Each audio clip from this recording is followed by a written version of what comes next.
Andito ako ngayon malapit sa paanan ng bundok Sumaragat sa Sitio Lakawan. Wala pang naitala kung ilan pa ang nailibing na buhay o nasawi ng naturang landslide.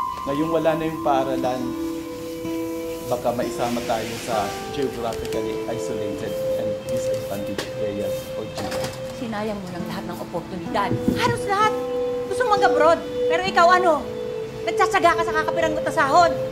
Ganito ang aming paaralan na nabibilang sa mga remote schools sa bansa na kulang sa teaching resources. Okay, class? I have ball pens and notebooks for everyone.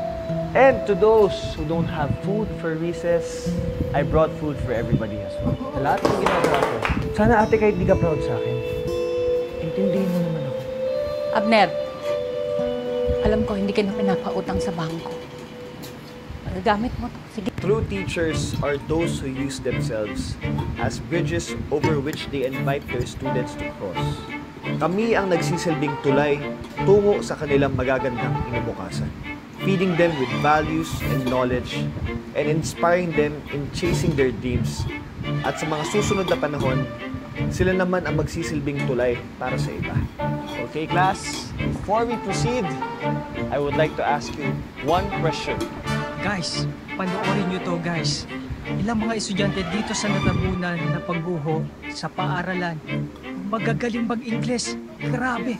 Panoorin nyo guys. What I go through every day, where I walk for more than an hour just to get to school.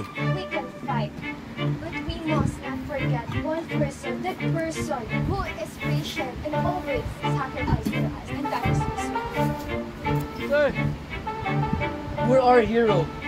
We impacted our lives so terribly. We promise to share with other people what we have learned from you. Sir, teka, ba't wala pa yung mga estudyante? Wala, abolish na. Si Miss Kat may answer, ba't wala dito? Wala na rin, umpisa pa kahapon, wala nang pumapasok dito.